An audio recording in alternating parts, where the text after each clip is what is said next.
Hello, everyone. I'm Tommaso Valletti. I'm the director of the CEPR RPN on competition policy. I'm delighted to introduce the webinar for today.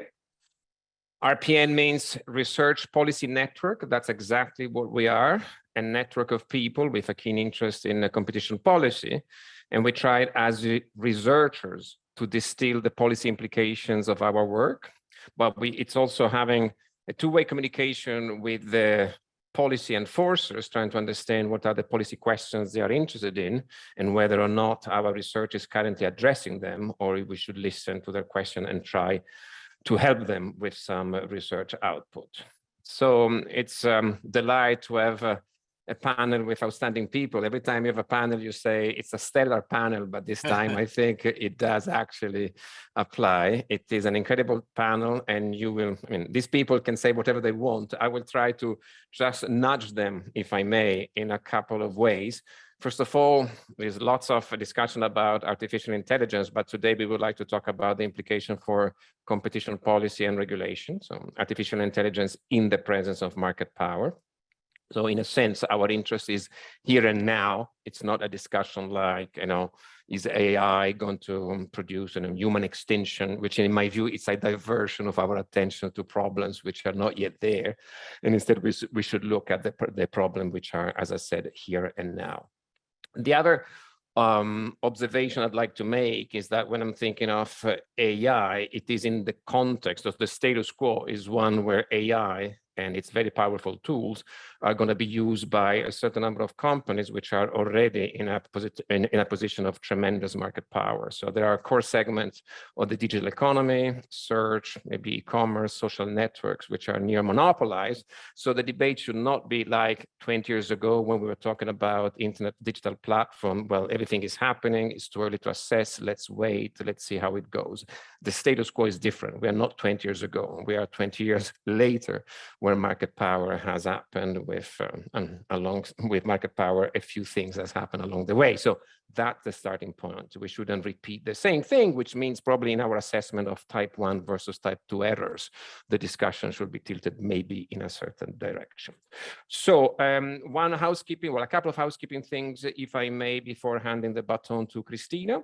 The event is going to be recorded, and once available, it will be posted. So keep this in mind. So the event is a public event and it will be posted online. Secondly, I really would like to thank CEPR for allowing us to organize this, and in particular, Elise Chrétien. She's been amazing on all the organizational aspects. Thank you, Elise. All speakers and panel members have sent their own declaration of conflict of interest, if any. It's on the website. I will put it in the chat so that we don't have to repeat them again because time is limited, but it's very important that people declare if they have any conflict.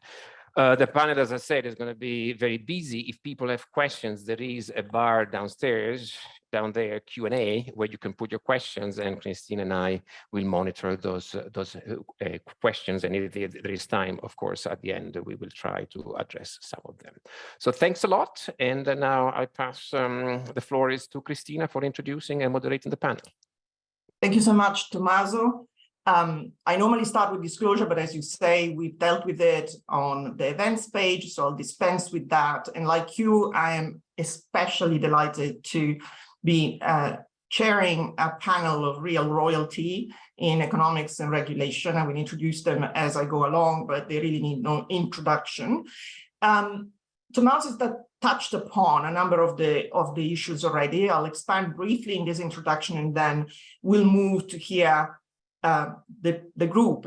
A group, as Tommaso says, they can almost say anything they like and we'd be listening. But in essence, we are now at a time that you can describe as peak hype around generative AI. So Tommaso mentioned the existential threat, this idea that somehow has been around lately that the robots will kill us all, which is all the more peculiar because it seems to come in part from people that should be in the know. There's been a 22-word, almost a tweet declaration from AI pioneers, scientists, business people, explicitly talking about the need to mitigate the risk of extinction from AI as a global priority alongside other societal scale risks like pandemics and nuclear war. And people have been left scratching their head a little bit, because this came from people, as I say, who should be in the know. And it happened much at the same time as the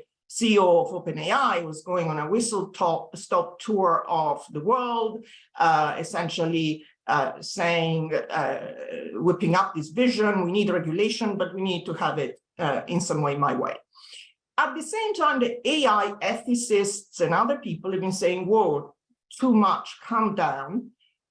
None of this is hysteria. This is an attempt at decoy, at directing the conversation somewhere else. But there are real and present dangers of AI, which are ultimately in front of us, which we sort of see and which we discuss. And so there you have the implications for labor and workers of all of this automation. You have discrimination. Because discrimination is baked in some way in the data which you use to train AI. You have increased inequality, you have bias, misinformation, criminal use to harass and blackmail and extort and coerce and defraud, interference potentially in democracy, as we know, with all the rogue entities and states, deep fakes, surveillance, facial recognition, and then the privacy violations, which are very serious. There are already class actions that are dealing with that and trying to certainly tackle that.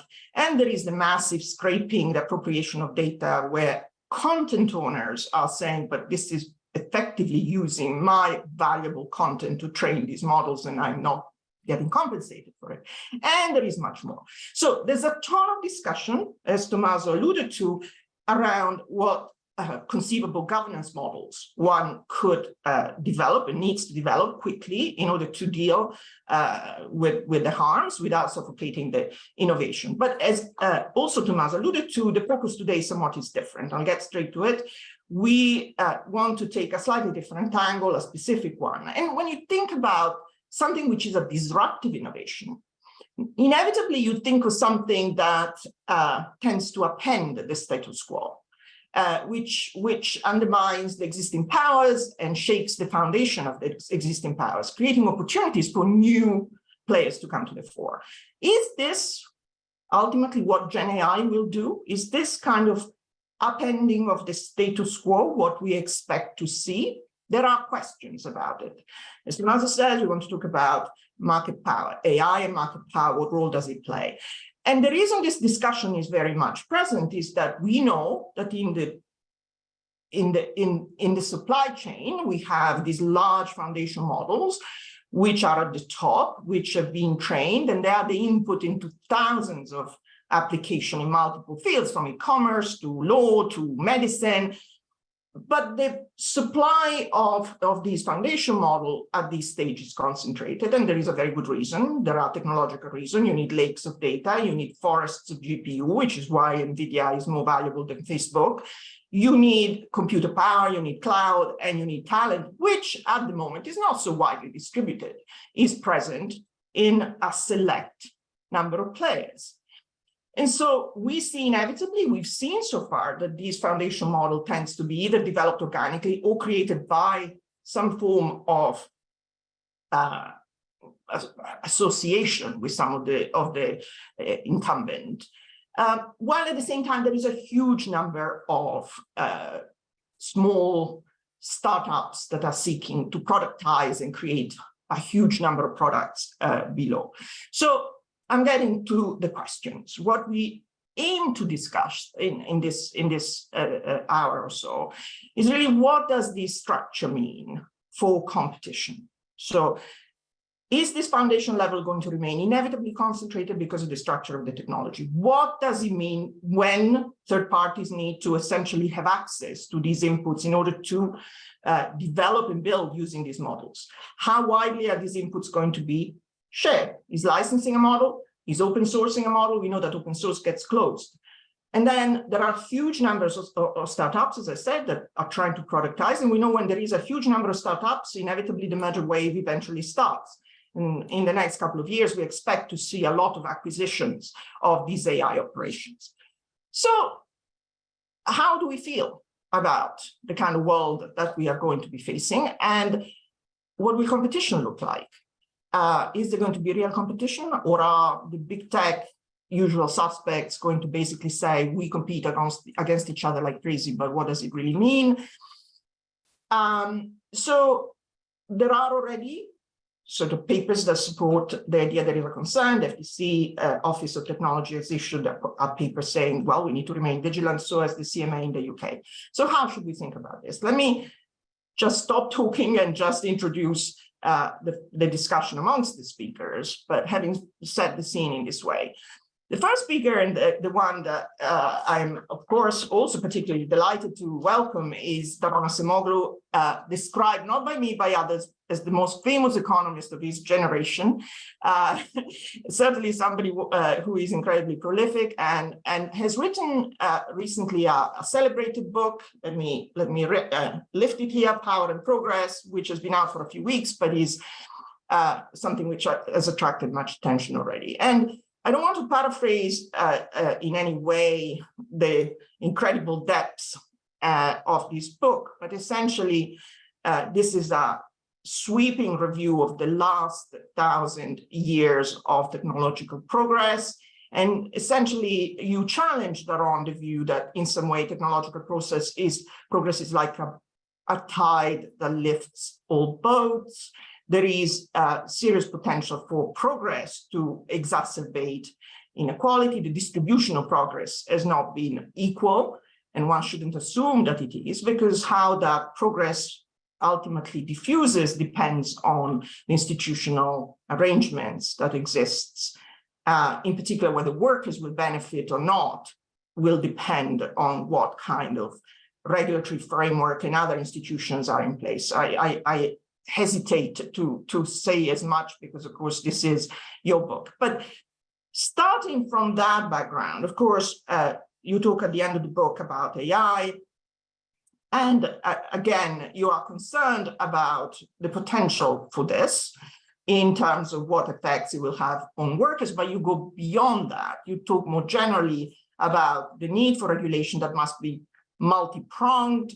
We need to just do something about the control of data. We need to do something about somehow empowering citizens. And you also say we need to get rid of the monopolistic structures in the industry, which in some way impede greater diversity in innovation.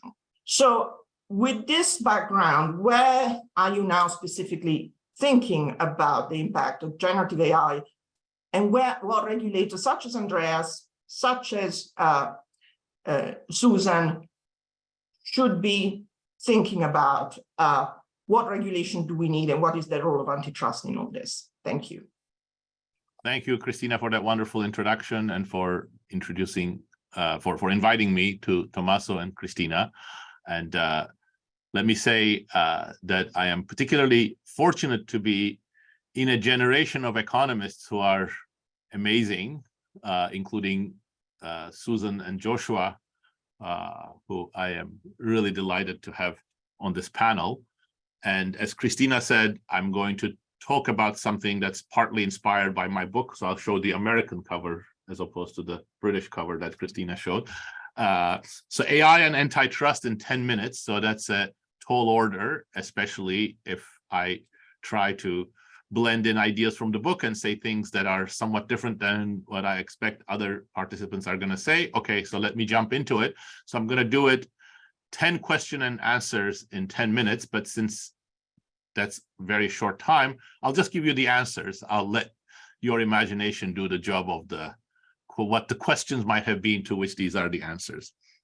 Yes, generative AI has great potential. So I am completely convinced that this is a very interesting technology that can bring lots of goods and has capabilities.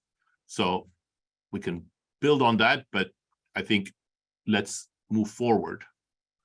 And yes, I believe that monopoly is everywhere in the tech sector. So here, perhaps I differ from many IO economists, and I subscribe to the duck test. If something looks like a duck, walks like a duck, and quacks like a duck, it is a duck.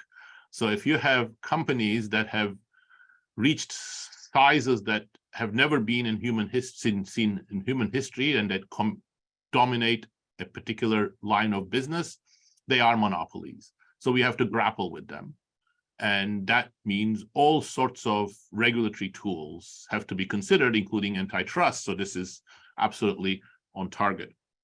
And yes, in my view, this is getting worse with foundation models, because there is a likelihood that we may go towards a duopoly with Microsoft OpenAI and Google as the two key players, even though open source and many other competitors are going to try to get into foundation models. But the current business model of foundation models is very resource intensive. So that raises the possibility, it does not in any way create this as a certainty, but it raises the possibility that these two companies and their models are going to be the dominant ones on which many others will have to build, raising all of the issues of vertical product creation and all sorts of other questions that are going to be central for policymakers and economists to grapple with. But no, I actually don't think monopoly power leading to high prices is the main problem that we're dealing with. You know, of course, that is a problem, but if the only issue was that because the foundation models are controlled by, you know, Google and Microsoft, they're going to charge higher prices, and as a result, the apps that are developed on them are going to be more expensive, that would be, of course, a pity, and it's something we can do something about. But it wouldn't be the end of the world. So we get many new apps. They cost a little bit more. We don't get quite the consumer surplus. Woe is us, but not the end of the world. The problem is the direction of innovation. As Joshua and Christina already articulated and guessed, you know, I'm going to sound a little bit like a broken record. The problem is the direction of innovation. The problem is that the current market structure is selecting a particular direction of innovation, and that has much more sweeping consequences than taking the set of products and technologies as given and pricing them above marginal cost, and thus using some of the triangular surpluses. It's got the potential of doing much greater damage. No, this is not because of existential risk. In fact, I am very, very upset, just like Christina was implying, when all of these tech leaders are talking about existential risk, because I see it as either a blind spot or a ploy for making us not worry about the bigger risks. The bigger risks, in my mind, are in the labor market. Most of us earn our living in the labor market. So what happens to jobs is the most important issue. And the current direction of AI looks like it is going to continue some of the trends we have seen with digital technologies before, failing to create the complementarities with human workers and skills, and instead going much more towards automation, hence generating inequality, potential job loss, especially for workers without very specialized skills, such as those with postgraduate degrees. And no, it's not just economics. There is a real danger here that the current direction of generative AI could again continue existing trends that we saw in social media, degrade political conversations, increase the amount of misinformation and disinformation with much more powerful tools, again, create a particular type of ecosystem in online forums where people are drawn on the basis of emotion rather than engagement, and hence generally act towards the pacification of people in their capacities and duties as democratic citizens. It is this twin danger inequality and elimination of good jobs in the labor market, and erosion of democratic capacity that I think are most problematic. No, I am not a Luddite. So I am not saying that this is in the nature of technology, nor that we should oppose technological change. The issue here is that we are not along the right path, but what's great about technology in general and generative AI in particular, that it's a very highly malleable type of technological platform, or what some economic historians used to call general purpose technology, meaning that you can use it for creating many apps, many different types of sub-technologies, and many different directions are possible. So it is not complete idle talk when people used to talk about social media and other online tools creating new democratic spaces. Today, it looks like very naive when people in the 2000s said, oh, online communication and social media are going to democratize communication. But that potential was there, and that potential is much greater with AI.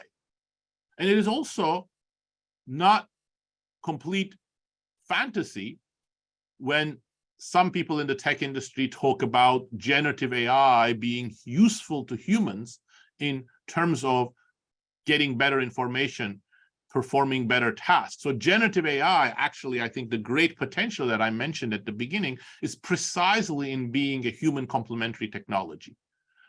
The tragedy of our current age is that we have almost all information that is at least codifiable available in some form, but we do not have the processing power to decide which one we should retrieve, how we should interpret, how we should process, and which types of information we should engage with in different forms. Generative AI has the capability to improve human interaction with information and hence generate a lot of tasks, not just for knowledge workers, but for electricians, for carpenters, for educators, for healthcare workers. So that possibility is there. But no, we are not going in the right direction. So we do need a redirection of technological change. And no, I don't think it is naive or unrealistic to think about a redirection of technological change. One view, which is common among some economists and some tech leaders, goes back to either to the view that technology somehow has a preordained path and we just have to follow it. No, I am denying that, and I think history is quite a good guide on showing how malleable technology is. Or an alternative one, which goes back to a saying by Ferdinand de Lesseps of fame from the Suez and the Panama Canal, which we discuss in this book, where he said, don't worry, men of genius would arise and solve all problems. Today's men of genius may be Sam Altman or Elon Musk, but no, I don't think we should trust them. So I think the direction of technology is malleable, but it's also a societal choice. And yes, as Christina was hinting, antitrust has a very important role in this for two reasons. One, because if we want alternatives, they are not very likely to come from a duopolistic or highly oligopolistic structure, especially one further empowered by killer acquisitions and these companies being able to block other types of technologies that do not fit well with their business model. So if we want more alternatives that go more in a human complementary direction or more pro-democratic direction, or create a more open competitive environment, I think we have to use antitrust tools, including potential breakup of the largest companies, which are too big. And one other reason is because this type of power comes with enormous social power. And by that social power, I mean political power, I mean economic power, but general social power. Tech companies have an enormous sway on public opinion, which I think is associated with their mega profits. And again, I don't think that creates a healthy environment. And no, finally, I don't think antitrust is the main tool. As Christina was also sort of hinting in her introductory comments, I think antitrust is a very blunt tool, and I think for the type of redirection of technology, we need a suite of tools which should include exactly how data is used and accessed, who has right to pass creative data, and who will have access to products based on those past creative data. So we need a new interoperability type of approach, as well as how do we compensate, and how do we actually encourage more use of more creation of creative data. We also need to, I think, provide explicit incentives, such as, for example, those that have been successful in the field of renewable technology, where we encourage more of the socially valuable types of technologies. And I think there are a number of tools for that. And we may also need more tax policies to discourage the worst types of business models and create room for alternative business models. So I am actually quite favorable, although I think much more study is needed, to a digital ad tax that creates more openness for alternative business models based on things like Wikipedia or subscription models in the online space. And then finally, I think we also need to rethink other tools that we have, like fiscal tools, that currently create a very asymmetric playing field between capital and labor. And going back to the job market and labor market and inequality issues, I think equating marginal tax rate between capital and labor are things that we should definitely revisit. Thank you. Wonderful, thank you. And I'll ask you to go back to some of these thoughts later on in the second round, because I want you to elaborate more on this suite of regulatory tools that you have in mind. I'm also tempted to jump to Joshua, because of course, many of the things you were saying, I know Joshua has thoughts about, but I want to, in fact, not turn this into a two-way conversation between you and Josh. I want to go, in fact, to Andreas Mundt and hear from him. Andreas needs absolutely no introduction. I love to say he's a fearless regulator, fearless because he's pioneered literally a lot in antitrust. I mean, last week, I think was, Andreas, come on, a seminal moment, right? Because you had the ECJ judgment crowning the big push that you made to tackle the business model of that funded tech giants, using our data, calling out the data protection violations. So that was an amazing judgment, which has been hailed everywhere, essentially as your success and that of the Cartel Office. And of course, you also got a new competition tool that everyone is jealous of, and they didn't get, you have. So this is all going swimmingly in one way. But let me just go to you and really try and bring it to the day job. You are, of course, broader than just competition. You have a broader remit in some sense, but competition is what you focus on. Market power is what you focus on. And Daron is clearly right that we need a suite of tools to think about this, how we deal with antitrust, with AI in the near future.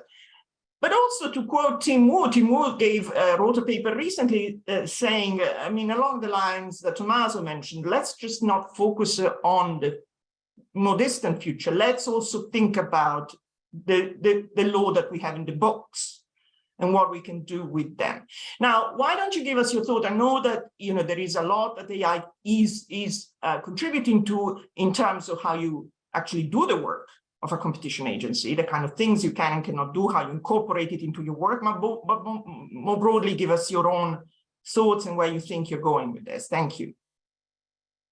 Yes, Christina, many thanks for having me on this very topical issue. And it's, by the way, a very worrisome issue from many perspectives.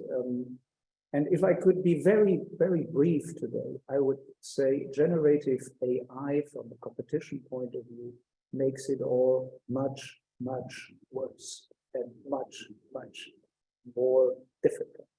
But I'm not leaving it to that, of course. And before you believe that I am opposed to this technology, I say clearly, no, we are not opposed to this technology. I think we as competition agencies ourselves, in a way, we make use of computational methods already for a very long time. And we will, of course, develop that into something, maybe what we have today, at least here in the Bundeskartellamt, We have something of a weak AI, but maybe we can put it this way.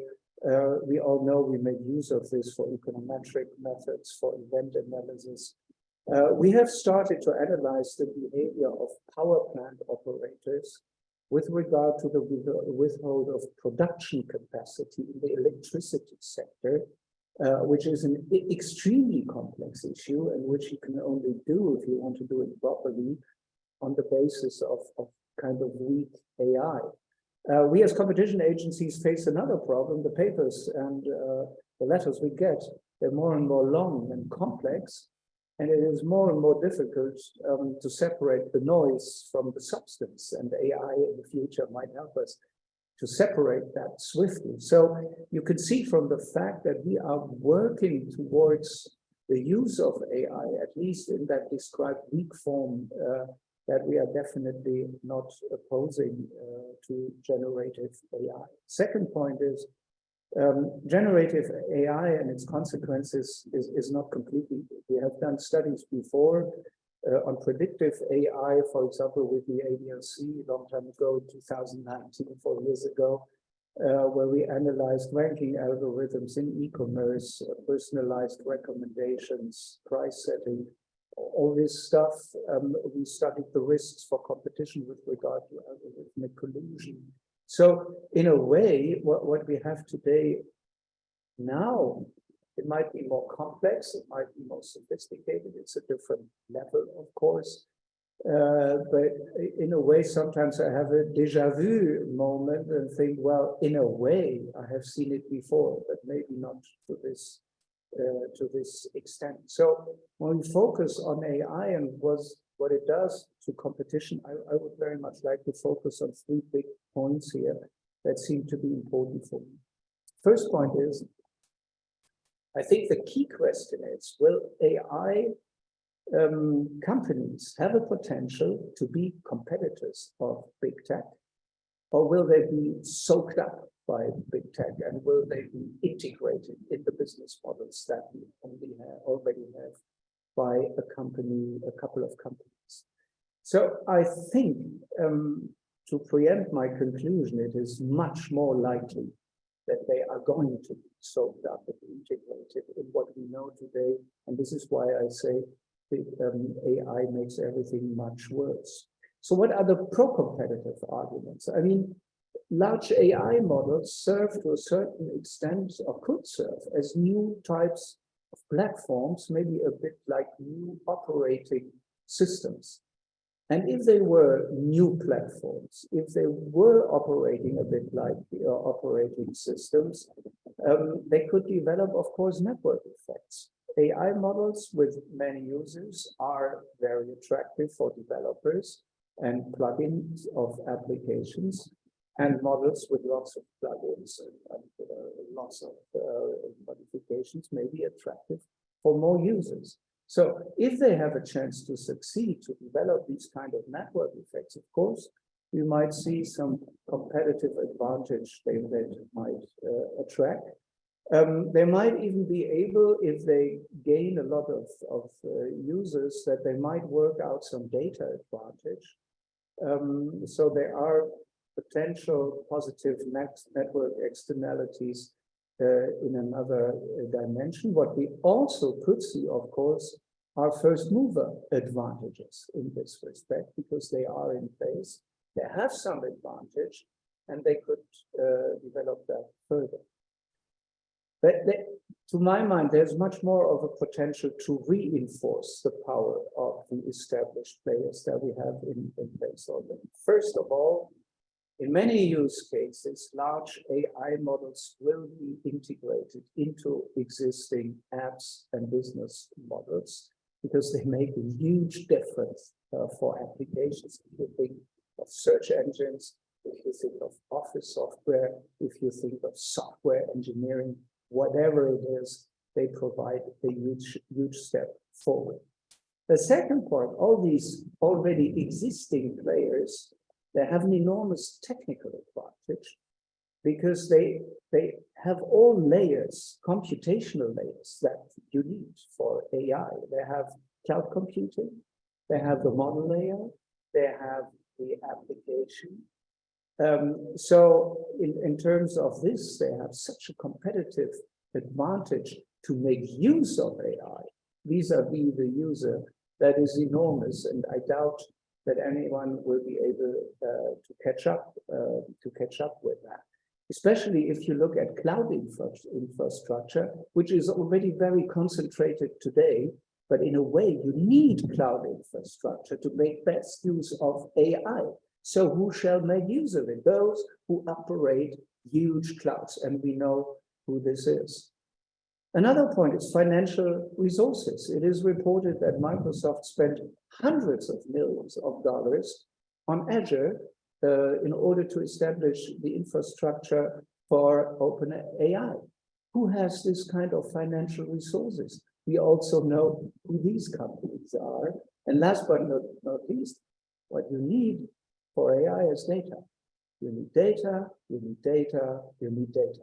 Who has this data in real time, a limitless volume, to the greatest variety, those who have the financial resources, those who have the cloud infrastructure, and those who have the resources in general.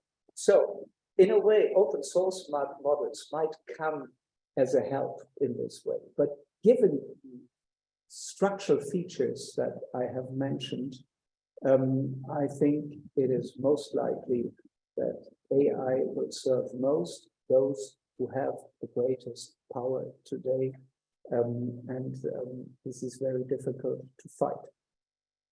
The third point that is very much backed by the investment in AI that we see today. You can see that on the M&A market, for example. If you look at the US, you have a real hype in the M&A market in AI. In the first half of 2023, $9.3 billion were spent on M&A transactions in the United States, mainly investments on AI in the USA. In Europe, at the same time, it was 1/3, mainly in Europe, but it was only 1/3, a bit more than $3 billion. And foreign investors outside Europe spent again $1.6 billion to acquire startups in Europe. So what is the picture that we see from these figures? There's an AI hype in the United States. Venture capitalist companies invest in startups, mainly in the US. In Europe, there are less startups. There is much less venture capital. There is less investment. And if there is a potentially successful startup, it is very often bought from outside of Europe. So what I want to say, these are not very good messages for the competition that we might want to take up. Over here in Europe, these are the big tech across the Atlantic. Lastly, what is the role of competition agencies in this sense? I mean, will be, again, very difficult for us to correct a market development that is, for example, driven by investment. So again, there's an imminent danger that we might make use of our toolkit at a time when the markets are already consolidated. I think that is the big danger that I see here. Of course, we have our toolkit. We can go against any form of time. We can go against any form of envelopment, against self-preferencing, unfair trading conditions. We have the Digital Markets Act in place. We will see how modern this is vis-a-vis the new developments we see with AI. I'm a bit doubtful how much AI fits under the umbrella of the DMA. We have Section 19A over here in Germany with a particular cross-market perspective, which is very important in these markets. But again, it will be difficult. What is different this time? We have an enormous vigilant eyes on potential mergers. And I think what would not happen is that we clear mergers of which in 10 years we might say, well, maybe we would have better blocked it. I think that danger is much smaller than, for example, 15 years ago, when it came to the initial development of the digital economy. The problem is we do not see many mergers, at least over here in Europe. What we see are corporations between big tech and smaller AI companies. And we are all of a sudden in a situation where maybe we have to assess these corporations that we see between these big companies and the smaller ones that are providing AI to make the big ones even better. We do not want to repeat that story that we have seen before of buying nascent competitors and then integrating them or killing them. We know all about this. This should not be repeated. Beyond that, I think we really must wonder what else we have as toolkits to discuss this situation. I think, or let's put it this way, we have regulated via the DMA, the digital economy, last year. Now again, the European Commission is about regulating AI very much in advance. If this is the right approach, I'm not sure either, because you regulate something that you do not know yet very well, which might be very dangerous with regard to the potential that AI might have in the future. So again, I would say we know a lot more about the digital economy, but again, the technical development goes so fast that again, we look at the situation, which is very difficult to cope with. And we look at a situation where we really must wonder what else beyond competition law can we do in order to tame AI in the future. We will do our job. I'm a bit doubtful that we have all the rabbits in the cylinder that we really need to cope with that situation. Many thanks.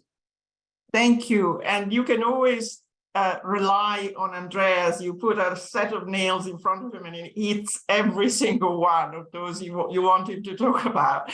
So a number of lessons that I want to pick up on later, but essentially you're totally right that the learning that we've had in this space is significant. The last 10 years have taught us a lot about the digital economy, and the dismay that we all feel in the fact that we've not been able to intervene and somehow change some of the things that we see unfolding, that we've seen unfolding. But then you're right to say, what is the implication for this? Is merger policy going to be an answer? Aren't companies updating, and instead of mergers, are they doing some sort of agreements that are not captured by merger, and what does that mean? So all of this is something we'll return to, because of course this is the substance of what we want to try and discuss even more in the second part. Let me just go to Joshua. Again, I should say Joshua is certainly a complete Renaissance man in terms of the breadth of his interest and the breadth of things that he's written about. He's also got a book on AI, which he should now lift and wave, which is a book he produced last year, Power and Prediction, an excellent book. You, Joshua, I could almost completely get out of the way and tell you just go. But just briefly, you describe yourself as more of an optimist than Daron in terms of the implications of what you see, and in particular, what you think perhaps some gloomy prediction about where AI may take us may not be so justified. However, you've also said in blogs and in writing that even if you're not so worried about AI in terms of the same way as Daron is, I do remain worried we have an uneven distribution of power that does not provide confidence with socially optimal consequential choices will be made. And so he also said, I'm also intensely worried about the way choices are made in our political and business institutions. So again, respond to Daron, take it away, whichever way you want.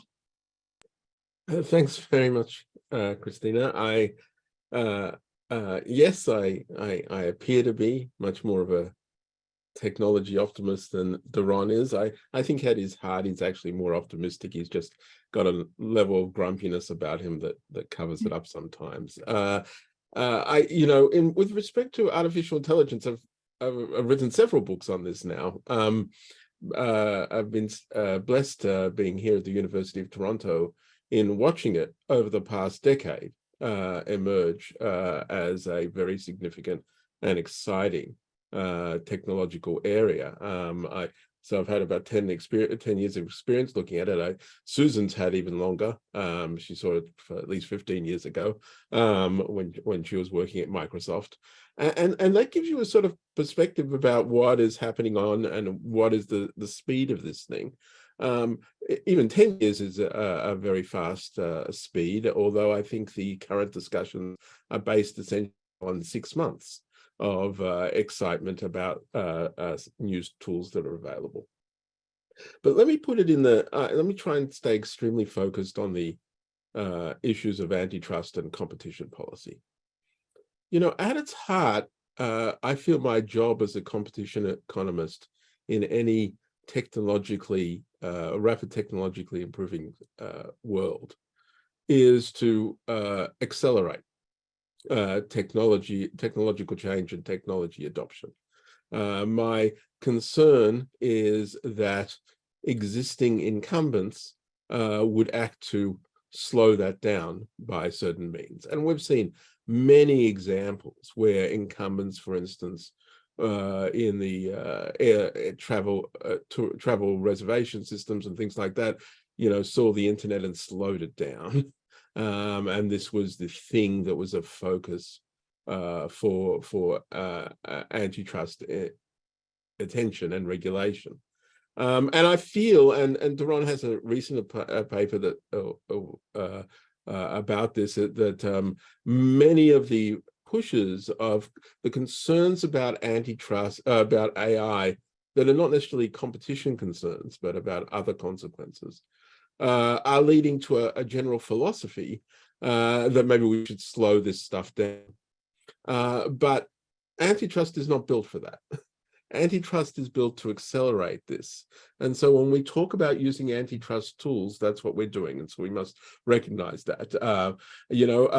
Ask an antitrust economist, what's the best way to slow innovation down? And said, wow, let's get a whole lot of monopolies control over it all and not let anyone else in. That should slow that down nicely. But I actually don't think that's sort of what is going on here. I think we're not seeing those same forces quite at play right at the moment. In effect, that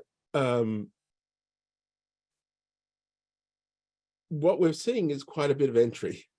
Let us not forget, OpenAI, despite its current size and excitement, is a new entrant. It was not a big incumbent firm. It did not spin out of Google or Facebook or Apple. It has a relationship with Microsoft, to be sure, but it's not a relationship that in any stretch of the imagination is something that would raise antitrust concerns. There's no exclusivity, nothing like that going on. So in that regard, and that's just the main example. All I've seen over the past decade is entry. All I've seen is what are bringing these things to market is entry going on. So it is actually a fairly healthy environment from that. And in fact, that's one of the themes of our book, is one of the things that is coming with the advances essentially in statistics that have allowed AI to be a thing, is that it's made much cheaper. It is cheaper and more accessible. There are many different ways of being able to access the tools. But for a few very specific domains where there's some data exclusivity, of which those exist, it's been quite a healthy environment for competition. So that is why I'm optimistic. I get excited as a competition economist by entry. Entry is great. If entry's going on, that's good. If I get excited when the incumbents appear to be investing a lot in the new technology because they're fearful. Either they see the opportunity of it, or they're fearful of the competition. My concerns would be raised if they were doing things that would slow it down. And whatever Microsoft's relationship with OpenAI doesn't look like it's slowing OpenAI down.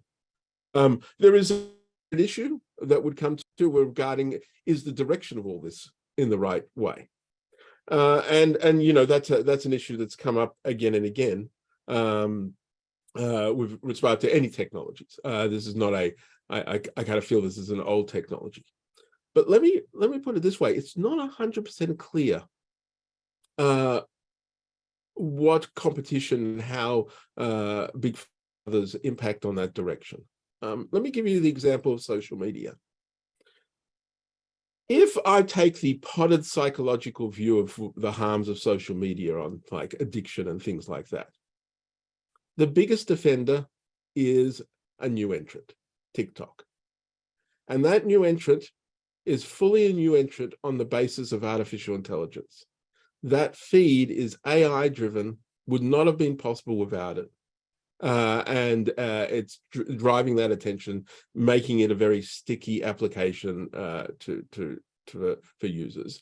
And that's all the sorts of harms. And I don't point that out to say that there's anything that entrants are bad or whatever, although entrants are a little bit more immune to liability, product liability laws and other things, because they might be judgment proof. So they might skirt around the edges there a bit more. But I say that to point out that it's not obvious to me. It's not obvious to me that that we can say anything about incumbents versus entrants in terms of those additional harms of that sort of thing, and in terms of the direction. So the question is, what do we do? The broader question we need to ask ourselves right now is, do we have a bigger problem? Tommaso highlighted it. Do we have a bigger problem, antitrust problem now being created by AI than we did for some other technologies? Do we need to do something different? And I disagree with everybody who's spoken thus far. Yes, we've got some big tech companies, but that's not new. We've always had big tech companies sitting overarching the next generation of technology coming in. When we talked about the internet, I guess everybody's forgotten, but big tech was big telco. Big telco companies were going to drive that whole thing. And I spent a considerable amount of energy making sure that that didn't happen, because they were not rushing into this at all. So so this is not a new situation from that point of view. Is AI any more difficult? Now, there's a lot of things to talk about. There's, data access and other things like that. But the one thing that people have mentioned is it takes some investment. These large language models, the foundational models, have required enormous volumes of investment in order to train those models. The question is, does that automatically bake in a monopolistic situation for those foundational models? And the reason I don't think that's the case is because we've got a ton of new entry in that as well. Now, it may, and it's not clear that foundational models, the one-size-fits-all model driving a whole lot of things, is the structure of this industry. Instead, we see people saying, oh, that was, thank you very much for demonstrating these models can be so powerful. I think we can do it for a fraction of the cost. And we've got entrants like Anthropic, and we've got Cohere here in Toronto who are doing those sorts of things. So I'm not sure that's an inevitable part of this industry. At the end of the day, we are faced with the problem we face with antitrust in this environment is, if we do want to engage in some enforcement activity, it is often too slow. It's too slow to be able to do that. We can block mergers. That's something we can do. Again, that's a hard issue. I tend to want to block mergers that are between ones that are solidly looking like they're going to be potential competitors, rather than relatively minor complements. That's something one would look at. But with so much uncertainty here, and that uncertainty cuts two ways. The uncertainty might cut at saying, don't be extremely aggressive in antitrust enforcement because we don't know what's going to happen. The other uncertainty is, don't be aggressive in antitrust enforcement, because you may be paying attention to the completely wrong things. For instance, you might end up with the unintended consequence of helping protect the very incumbents you're trying to expose to competition. And so, you know, I'm in the mode, and it comes from technological optimism. And moreover, those optimism versus pessimism, these are not things that we can resolve with evidence right now. These are based on our beliefs. But in that regard, you know, having watched how antitrust economics has worked, let's wait. Let's wait and see what the real problems start to look at. You know, if our big incumbent firms look like they're trying to slow things down, then we act. But while they seem to be going in the right direction, I'm more relaxed. I knew you were going to be a contrarian, so there you go. I'm intrigued by this view that there is so much entry in this space, because while, of course, the names you mentioned, like Anthropic and so on, are there, and I'm looking to Susan to just enlighten us a little bit on the technology. There seem to be some basic facts, some basic features of the technology that point towards economies of scale and network effects, as Andreas has mentioned, that tend to be historically concentrative forces. Yes, there is entry, but things tend to be ultimately fairly concentrated. And the question really is, and we'll go back to it, we know that antitrust isn't a complete answer, but we've not really achieved very much so far. And so I'm a bit puzzled at the idea that we should wait and see, because we know what waiting and seeing has done, which is perfectly nothing. And so that is an interesting position, but we'll get back to it. I want to go to Susan. Susan, of course, is as well. I mean, we're so privileged to have all of you here, an extraordinary economist, incredibly accomplished, but also at the moment, the chief economist at the Department of Justice, and has done a ton of work on the interface of economics and technology and business. And Susan, you have studied, of course, business model, economies of scale, network effects in these digital industries for a very long time.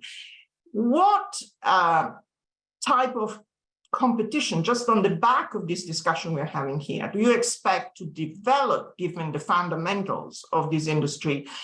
Given, yes, it's true, there is an absolute huge number of people leaving their current jobs and going to startups at the moment. It is huge. I mean, there is enormous fragmentation at the level of productization. Are these new entrants, these small ones, these startups going to make it? How are they going to make it? What is the shakeout that you see? What is the structure that you see being successful? Great. Well, thanks so much. Thanks for having me here. And like everyone else has said, it's a huge privilege to share the stage with such distinguished and thoughtful panelists.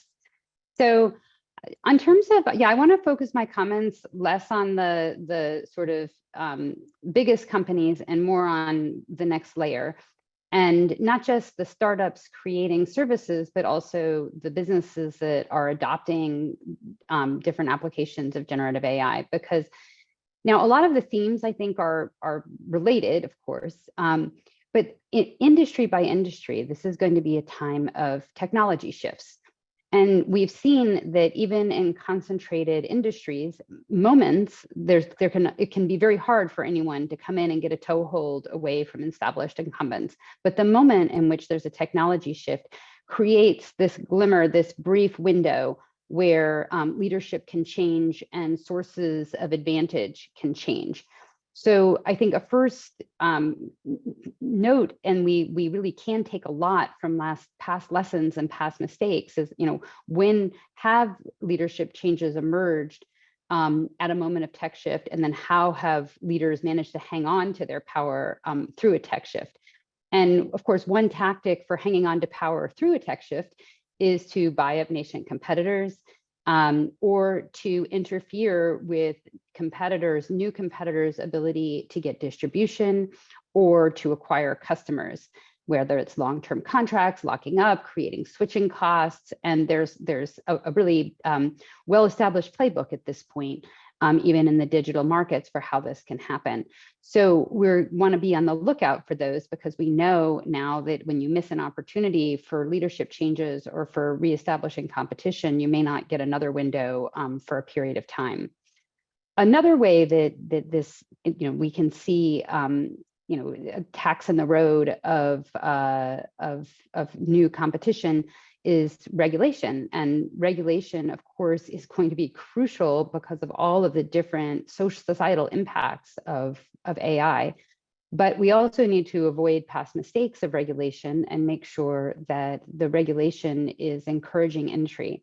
And here it's, we have, I think, some really good lessons to build on already from, for example, the Biden administration has had an executive order and a whole of government approach to competition outside of the AI space so far, but making sure that, all parts of government, when they regulate things like safety, are also taking into account there's long-term benefits on safety from having competition, but also that the regulations need to be designed in such a way that they don't interfere with competition. And I think this whole of government approach has some successes so far, and we can think about those lessons as being very important going forward. And I think that's especially important because we're going to see small startups trying things, and we're also going to be seeing like non-tech firms wanting to create their own internal applications. But they may not have as much experience in the sector. It may not be part of their core business. And making sure that you can get started in this area, you can get started building your own use cases. Some of those use cases can end up getting commercialized, and we've seen lots of examples of that. You build something for yourself and you realize that you can sell it, but also just for not having these companies have to rely as heavily on intermediaries. Now, I'm going to talk about a few more details about how I see the forces changing in terms of potential for competitive changes industry by industry, again, outside of tech. But let me talk a little bit in more detail about some of the key entities and players that might feed into that to make the comments a little more concrete. One thing that I think Daron and Joshua both alluded to is the importance of the direction of technology research. And one of the things that's really interesting about this type of research is that researchers actually are able to engage in research in the space of foundation models. Now, they have some huge disadvantages. They can't research the engineering of the very large systems. They don't have enough computing power. It's too expensive. They lack certain data. So there are huge impediments. But on the other hand, there's a very active area of either fine-tuning open source models or developing models on smaller data sets that has been very active. There's tens of thousands of research papers a year just for the last few years doing that kind of thing. And our students are regularly building and training and fine-tuning these smaller models. And so one of the things that's really interesting about that is that this is like general purpose innovation.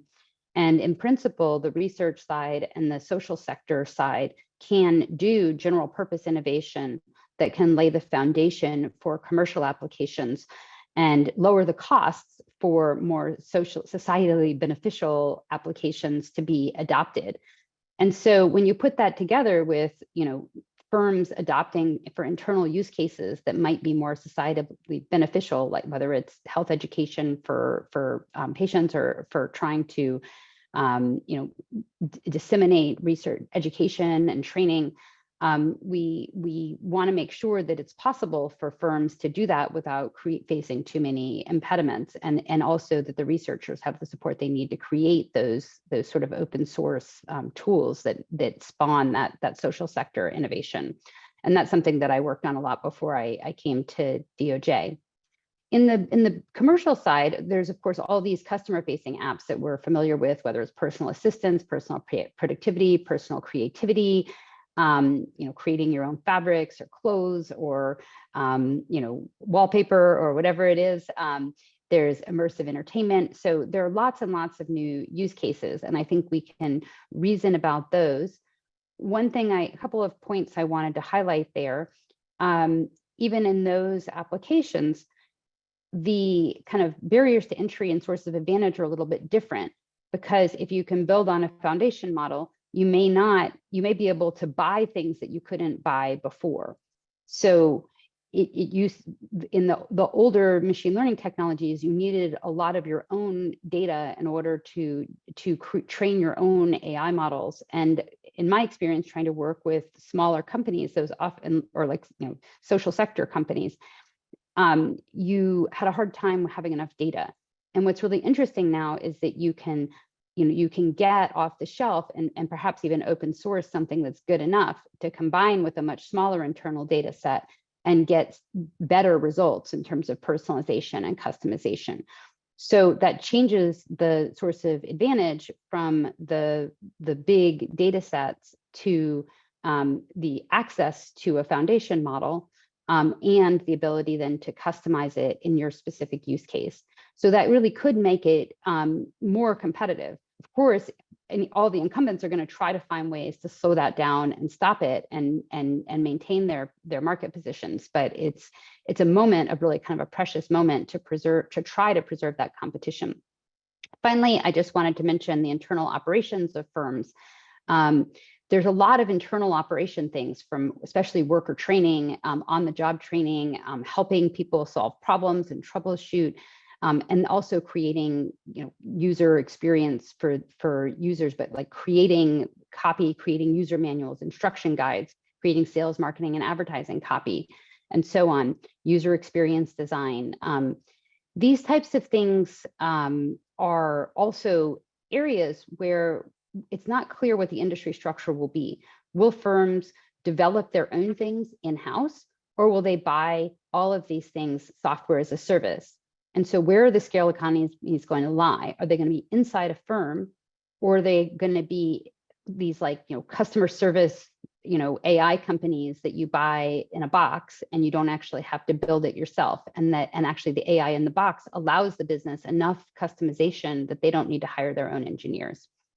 And I'll bring that back to like a final thing about labor markets there, which is just, it's going to be, even within the engineering space, it's not exactly clear how the demand will shift, because there's maybe less need for everybody to have their own in-house, like bottom layer AI teams, but a lot more need for people to be able to understand and interact with interfaces for customizing general purpose software as a service for the purpose of a particular company. But already it's just so much more push button than it used to be. And so I think we can expect a lot of changes and competitive advantage. So I think, just summarizing industry by industry, I think there's going to be changes in the barriers to entry, changes in the types of switching costs and the types of labor and worker bottlenecks. So we're going to need to stay very much on top of that so that we don't replay history in terms of concentration. But the general economic playbooks are probably going to be similar, but the specifics and the tactics may be different. And so hopefully we will learn that we need to learn more quickly this time than we have in the past. Thanks. Wonderful. Thank you, Susan. This is great. And I want to go back to Daron, but I also want to ask people to raise hand and jump in as speakers, because we have the final 20-25 minutes. So I don't want to just go serially through people. If you want to comment on each other, just do, and on what you hear. So what is interesting is that there is somewhat something of a different view emerging in some sense, even in this narrow panel, in which we have, Joshua and Susan are more optimistic on the opportunities for entry. I mean, I've heard this word repeatedly, that perhaps that the opportunities for smaller model for entry are there, and it doesn't necessarily need to end in tears.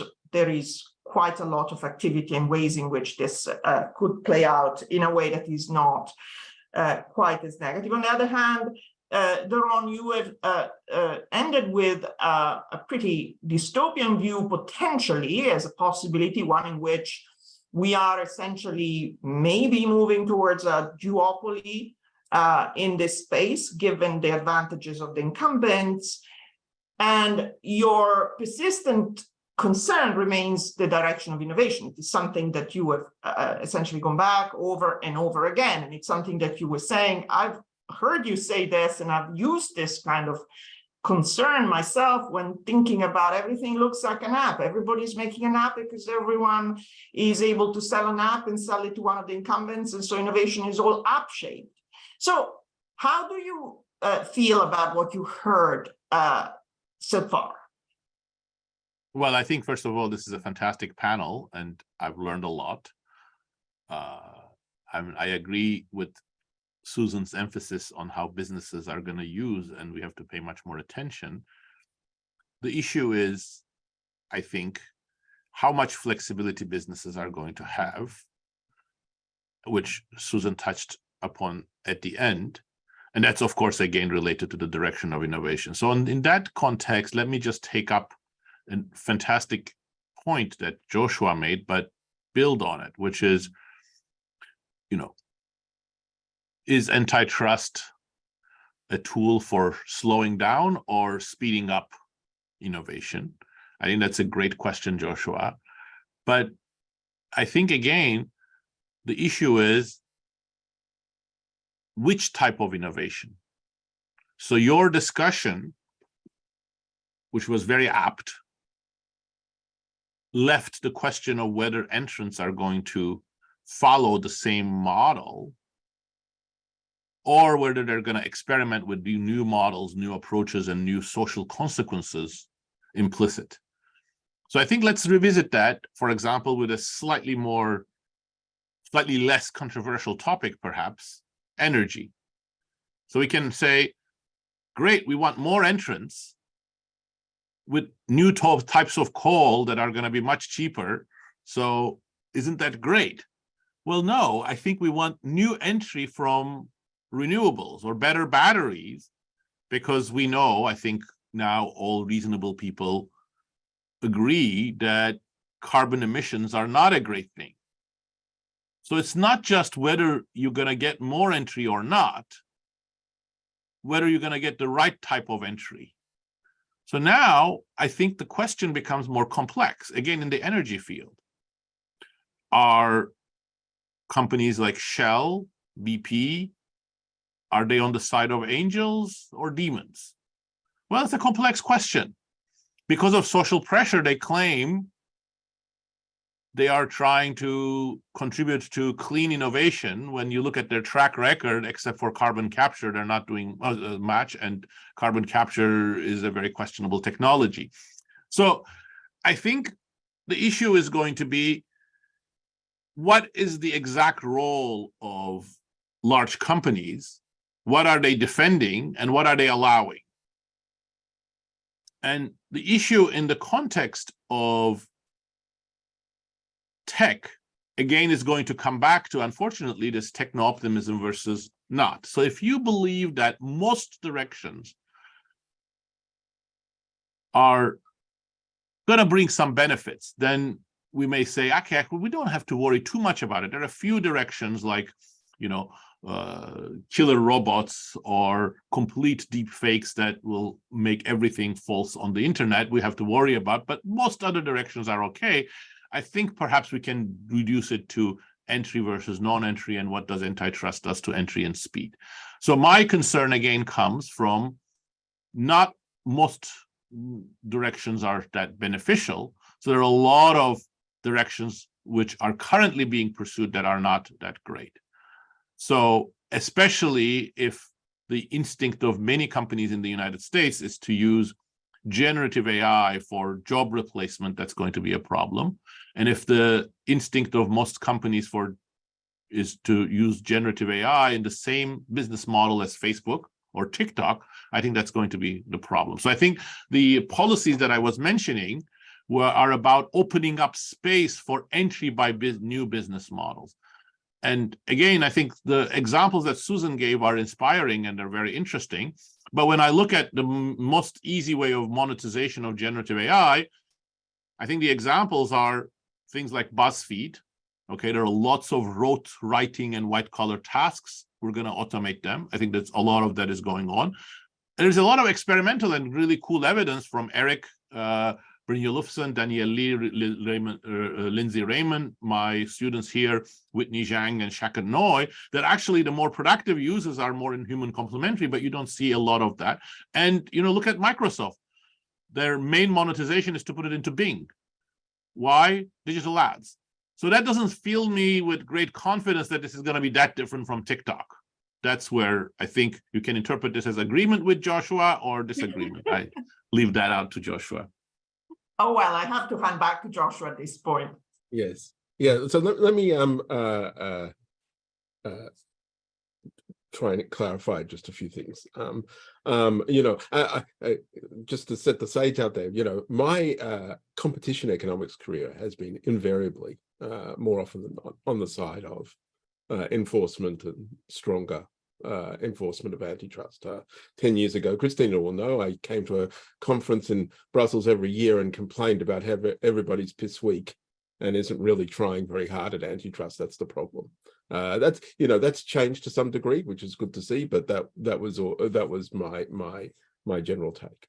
And then secondly, on that same score, how are you going to end up? What is the future going to look like? 10 years time, 15, 20 years time, we're going to look back and say, it was back there in 2023 that these companies were formed that end up being the big monopolists of the age 20 years hence. And I was going to say almost 100% that is going to happen. That is exactly what is going to happen. My problem at the moment is that I know that had I been asked 20 years ago to forecast the same thing, I would have done a terrible job at it.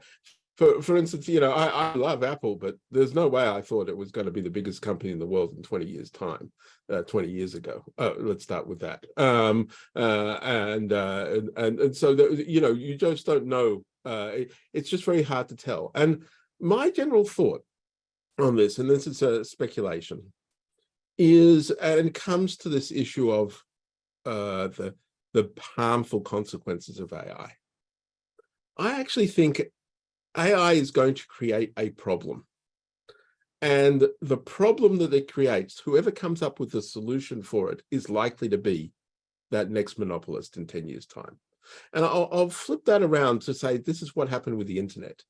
In the internet, it was supposed to be walled garden. Nobody remember Prodigy, or even Apple had a world, or America Online. That wasn't, that was apparently going to be the internet back when we were all in grad school, or Susan, Daron, and myself. That was going to be the internet. And then all of a sudden, Netscape comes, and it turns out we're going to have the open internet. And we said, the data is going to have to go before these big telco companies, so they're going to control the thing. And somehow we used regulation to stop that thing, that legacy being extended. But then who controls the internet? Google. What did Google solve? Google solved the problem the internet created, which was too much information. So they were able to get that monopoly. The other problem with the internet, it was wired to desktops. You had to be right there and then. Who solved that problem? Apple solved that, and then others along the same line. Who solved the issue of knowing who you're talking to on the internet, and are they sort of trusted? I know we make things about Facebook and stuff, but actually the issue that it did solve was you knew who you were talking to most of the time for communication, which was an essential issue in how otherwise spam would arise. So we're going to see the same thing occur. We're going to have a monopoly problem. Don't worry about that. But the problem is I can't tell what it's going to be. And I worry that if we take actions, we're going to slow everything down to finding that out and working out what's going to be. That's my directional part. I just don't know. But let me just jump off that and go back to Andreas, because what you're saying is, well, we're going to have a monopoly problem. I can't tell you who the monopolist is going to be, because it is going to be someone who's going to solve today's problem. But the question that some pose, and Andrea is posing, is how likely is it that the current incumbents are going to be effectively grandfathering that power going forward, rather than allowing for this newbie monopoly that we haven't yet met, who solves the problem, and replaces them? That is the question. Are we looking at replacement, or are we going to look at strengthening or amplification? I think that's the kind of thing that Andreas was referring to and grappling with. And Andreas, do you want to jump in and develop this point?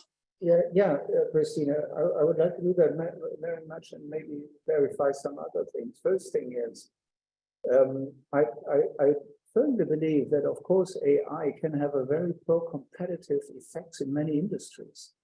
That is going to happen, and Susan has stated that.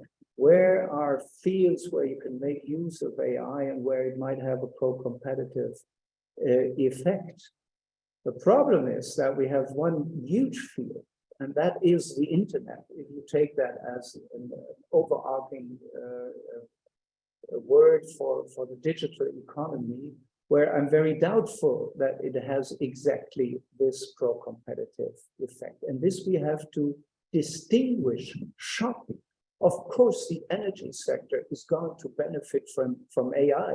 And of course, the medical sector is going to benefit from AI in many areas. And I firmly believe that in these fields, there's ample room for competition among different systems, different developers, different foundation models. But when it comes to the internet, I think it is quite unfair to say that we see entries here. Of course, we have seen the entry of OpenAI. That is only the entry of a tool, and this is it. This is not replacing anything. This is not, that is not being competition in any way. We must ask ourselves, who is making use of it, of this new tool? And who is making use of it? It is Microsoft. And of course, you can say there is a kind of competition, because would Google have changed what it has changed? No, it would not have changed anything. It would have left it as it is if there hadn't been ChatGPT, which had been active with regard to Bing and Microsoft. But is this the kind of competition that we are talking about? And I say, no, it is not. This is an entry of a company that another company, a big one of the big techs, makes use of, and the others come afterwards. So there is no competition, no real competition as we need it in this sense. Another point I wanted to mention, I think this time we really do not have any opportunity to get it wrong, because the dangers that we see are a little bit the same like 20 years ago, but this time it is much different with regard to the intensity of what might happen. We really talk about disinformation to a point that nobody can distinguish anymore what is true, what is false. We talk about manipulation that we are not able to recognize anymore. We are talking about false facts that we are not able anymore to distinguish from the correct facts. We talk about the threat of democracy, of inequality. We talk about the replacement of jobs to a dimension that we haven't known so far. So I really believe that we have all the incentive this time to get it right from the start. And this is why I also believe you cannot only leave that to competition law. You must think of all these areas to find a proper regulation to exclude that we run into this disinformation, to exclude that we run into this manipulation, because we won't be able to get that back. And this is what worries me so much. To be frank, I do not believe that competition is our greatest worry in this field. I think we have other stories when we try to sleep than just competition. This goes far beyond that, and this is very much linked to problems in the society that we need to take care of before it is too late.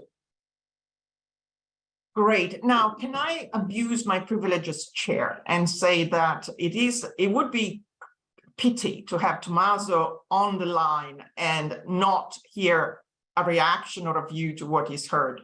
So Tommaso, would you unmute yourself and let it rip and say whatever you think? So what I'm going to say is that I want to, obviously, I'm thankful to everybody. I just got a bit sad listening to Joshua saying that we are going to go from current monopolies to future monopolies. We don't yet know who these are going to be. And yeah, this worries me a bit. It worries me a bit. And so perhaps I like new monopolies. Yeah, it's new and exciting. Which monopoly will be next? Oh, I mean, sure. If you're the monopolist, it's exciting, yes. But so perhaps collectively, this is a good point of reflection. Perhaps Joshua is exactly right. But collectively, we should ask ourselves: is this a model of innovation and competition, and these waves going from monopoly to monopoly that, as a society, we are happy with? And so I think it's a good reflection for all of us. And this panel has been tremendous to give different angles, and people in the audience will have their own views as well. But let's think precisely: is the challenge for us as social scientists, are people interested in what direction society is actually taking? Think whether is this a healthy model for the our future lives, the future way we're going to communicate, we're going to exchange, we're going to do lots of things and more things online. So personally, I am worried of that. I'm very worried. That's why I got a bit depressed. So but this is my take on it. Christina, back to you. Okay, I want to give, we are pretty much almost at the end. I want to give Susan a last few minutes to just react or maybe uplift us after this slightly depressed moment and the notion that we're going to be passing monopoly to monopoly, whomever they may be. I mean, Tommaso, you've been more careful than me probably to the questions in the chat. And if you can see one that you want to just raise before the very end, please do. But Susan, over to you. Yeah, I do think it is possible to not have monopoly to monopoly. And I think a lot, especially if there's a lot of economic benefit, you can have, maybe it's a bit concentrated, but you can have multiple firms. And I think we have seen the things that lead you from 2 to 1. And there's some very well-established playbooks, as I mentioned, whether it's locking up customers' long-term contracts, creating artificial switching costs, and acquiring nascent threats. And so I'm cautiously optimistic that we will do better at using the tools that we have to retain some element of competition.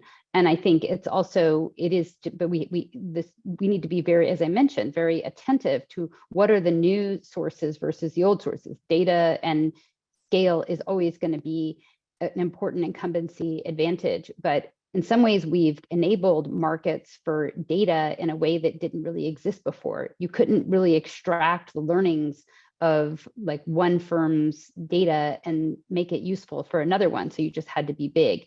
And these foundation models in principle enable kind of that this type of differentiation to change. So I think that I'm very worried, and I think we all should be incredibly worried about the future market power. But I'm also cautiously optimistic that I see regulators around the world educating themselves quickly and trying to stay on top of it. And I think just remembering what are the economic playbooks and using our tools earlier and more assertively gives me some reason for hope. Wonderful. And we are on the dot at 5:30 London. I think, unless Tommaso, you tell me there is a pressing question, because my impression is the questions are all thoughtful, but they will take some time to unpack and read out. So I think this was a tremendous panel. I can hardly thank you enough for really having found the time and come and discuss this, because of course there are multiple conversations that are going on around this topic, and each of you has a somewhat different perspective, but each of them incredibly rich and incredibly thoughtful. So I think this is the beginning of a conversation. I think that you're right, Susan. Of course, you're in the thick of it. Regulators are thinking about it a lot. For us on the outside, it is super important to see this signal and to see that we're not going to repeat history necessarily and be found in a more difficult position. Tommaso, I'll hand over to you for the final word. And on my side, this has been an incredible panel. Thank you so much. Indeed. Thanks, everybody. lots of questions, and please have a look at them. They're very interesting. Somebody also said, what about China, which is a big question also that we should keep it in mind. So great point. And thanks again, and hope to see you very soon. Have a lovely day. Bye-bye. Thanks again. Thank you very much.